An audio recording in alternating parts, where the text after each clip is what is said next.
नमस्कार दोस्तों, स्क्रीन पर दो तस्वीरें आपको दिख रही होंगी। एक तस्वीर में बाएं तरफ की तस्वीर में लोकसभा के स्पीकर, लोकसभा में नेता विपक्ष राहुल गांधी से हाथ मिला रहे हैं। दोनों सीधे तनकर खड़े हैं। बगल में प्रधानमंत्री मोदी हैं। दूसरी तस्वीर जिसमें प्रधानमंत्री मोदी हैं, उनके सामने लोकसभा स्पीकर झुककर प्रधानमंत्री मोदी का हाथ पकड़े हुए हैं या दोनों ने हाथ मिलाया है। अभिवादन की एक तरह से वो अवस्था है जिसमें स्पीकर झुके हुए नजर आ रहे हैं। और ये दो तस्वीर ऐसी तस्वीर है जिस पर बहुत सवाल उठे हैं। सवाल ये कि सदन का मुखिया लोकसभा में स्पीकर होता है, सबसे ऊंची कुर्सी पर लोकसभा में स्पीकर बैठता है, तो क्या प्रधानमंत्री मोदी के सामने स्पीकर को उतना झुकना चाहिए था? यह सवाल उठता रहा है बीते 5-6 दिनों से जब यह तस्वीर आई। लेकिन आज पहली बार ऐसा हुआ कि लोकसभा में राष्ट्रपति के अभिभाषण पर चर्चा के दौरान नेता विपक्ष राहुल गांधी ने स्पीकर से सीधे सीधे कहा कि स्पीकर महोदय, आप सदन में सबसे ऊंची कुर्सी पर हैं।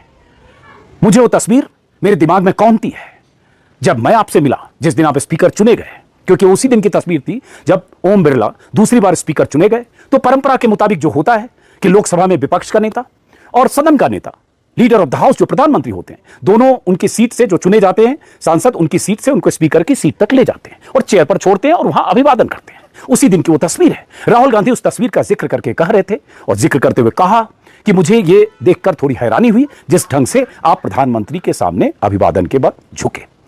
स्पीकर ने सफाई दी। क्या राहुल गांधी ने कहा कि क्या स्पीकर ने कहा, इस वीडियो में आगे देखिए, अभी वीडियो सुनाता दिखाता हूं। लेकिन यह सवाल राहुल गांधी ने जिस ढंग से आज सामने स्पीकर के उठाया, यह वो सवाल है जो विपक्ष के तमाम नेता लगातार उठाते रहे अपने अपने ढंग से। जिस दिन सदन की शुरुआत हुई उस दिन भी राहुल गांधी, अखिलेश यादव, तमाम लोगों ने कहा, लेकिन आज सीधे स्पीकर के मुंह पर कहा। राहुल गांधी ने क्या कहा वो सुनिए, स्पीकर ने क्या सफाई दी वो सुनिए और जरा सोचिए, समझिए कि क्या स्पीकर ने जो सफाई दी क्या वो आपको सही लगती है? सुनिए। There is the Speaker of the Lok Sabha, the Speaker of the Indian Union, and there is Mr. Om Birla. When Modi ji went and shook your hand, and I went and shook your hand, I noticed something. When I shook your hand, you stood straight like this and shook my hand. And when Modi ji shook your hand, you bowed down and shook his hand.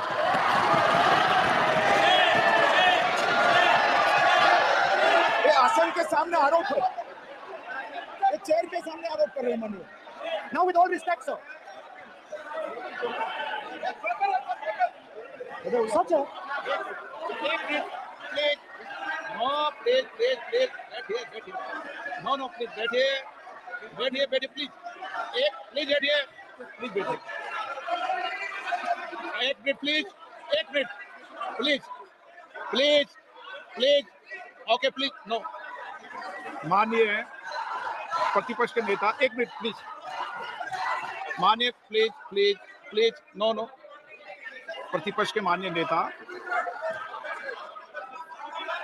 माननीय प्रधानमंत्री सदन के नेता हैं और मुझे मेरी संस्कृति संस्कार ये कहते हैं, व्यक्तिगत जीवन में भी, सार्वजनिक जीवन में भी और इस आसन पर भी, जो हमसे बड़े हैं उनको झुककर नमस्कार करो। मुझे यही सिखाया है और बराबर वालों से बराबर का व्यवहार करो, यही मुझे सिखाया है। और इसीलिए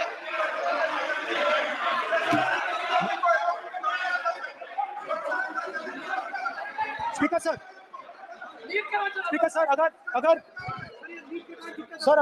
आप हाँ, मैं इस बात को आसन से कह रहा हूं कि मेरी संस्कृति और संस्कार यही है कि बड़ों का झुककर और आवश्यक हो तो पैर छूकर सम्मान करो और बराबर जो उम्र से छोटे हैं उनसे बराबर का व्यवहार करो। स्पीकर सर, ये हमारी संस्कृति संस्कार है और मैं इस संस्कृति संस्कार की पालन करता हूँ। स्पीकर सर, आपकी बात को मैं एक्सेप्ट करता हूँ। स्पीकर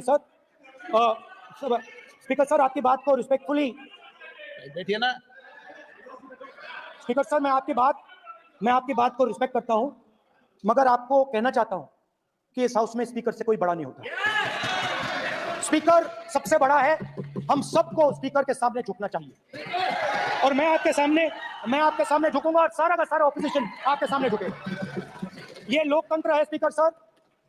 आप इस हाउस के लीडर हैं, आपको किसी के सामने नहीं झुकना चाहिए। राहुल गांधी ने जब स्पीकर को उस दिन का जिक्र किया तो स्पीकर ओम बिरला ने कहा कि मैं मर्यादा के मुताबिक जो हमसे बड़े हैं उनका मैं झुककर सम्मान करता हूं और जो बराबर हैं उनसे बराबरी से मिलता हूं। जब आप राहुल गांधी ने दिया कि सदन में सबसे बड़ा स्पीकर होता है, स्पीकर से बड़ा कोई नहीं होता है, और यह भी कि विपक्ष के नेता के तौर पर और पूरे विपक्ष की तरफ से कह सकता हूं, सब आपके सामने झुकेंगे और यही होना चाहिए। यही सदन की परंपरा है, यही स्पीकर की मर्यादा है। ये स्पीकर के सामने सदन में जो सांसद हैं, चाहे सत्ता पक्ष या विपक्ष, उनकी सीमा है, एक लक्ष्मण रेखा है स्पीकर के सामने। हालांकि लक्ष्मण रेखा टूटती है दोनों तरफ से, अलग बात है, लेकिन यह आरोप जब स्पीकर पे लगते हैं कि आप सत्ता पक्ष के साथ नरमी दिखाते हैं, विपक्ष के साथ सख्ती दिखाते हैं, विपक्ष पर अंकुश लगाते हैं, सत्ता पक्ष के प्रति आप उदारता दिखाते हैं, विपक्ष को आप बोलने नहीं देते हैं या उनके अवसर कम देते हैं, सत्ता पक्ष को छूट होती है, सत्ता पक्ष के लोग कुछ भी आरोप लगा सकते हैं, उन्हें उतनी सत्यापित करने या उस तरह की बातें, टोका टोकी नियमों का हवाला उन्हें कम मिलता है या नियमों का दायरा उनके लिए कई बार छोटा पड़ जाता है। लेकिन विपक्ष के सांसदों को वो छूट नहीं मिलती, या विपक्ष के सांसदों को ऐसा भी मौका आया है और बहुत बार हम सब लोग जिक्र कर रहे हैं, जो आरोप लगता है कि जिस ढंग से विपक्ष के सांसदों को निर्ममता से कहें सस्पेंड किया जाता है, विपक्ष के सांसदों को संसद से बाहर किया जाता है। पिछले शीतकालीन सत्र में तो हुआ ही कि विपक्ष के 140 सांसदों को, आजाद भारत के इतिहास में एक सत्र में कभी ऐसा नहीं हुआ कि 140 करीब 150 सांसदों को दोनों सदनों से सस्पेंड करके बाहर कर दिया गया और उसके बाद सारे कानून पास करा लिए गए। सरकार की सेहत पर कोई फर्क नहीं, सभापति और स्पीकर ये दोनों सदन को संचालित करते रहे। किसी कानून पर उस दौरान जो पारित हुआ, कोई भी बिल, किसी पर कोई चर्चा नहीं हुई, ये आरोप लगते रहे। जिस दिन ओम बिरला की ताजपोशी हुई, उसी दिन राहुल गांधी ने कहा कि आप सबको समान अधिकार दें, समान अवसर दें और आवाज को दबाया ना जाए, क्योंकि हम भी चुनकर आए हैं, हम भी जनता के नुमाइंदे हैं। उस दिन 2 कदम आगे बढ़कर अखिलेश यादव ने तो कह दिया था कि सत्ता पक्ष, गांधी ने भी कही और विपक्ष के सांसदों ने कही, अरविंद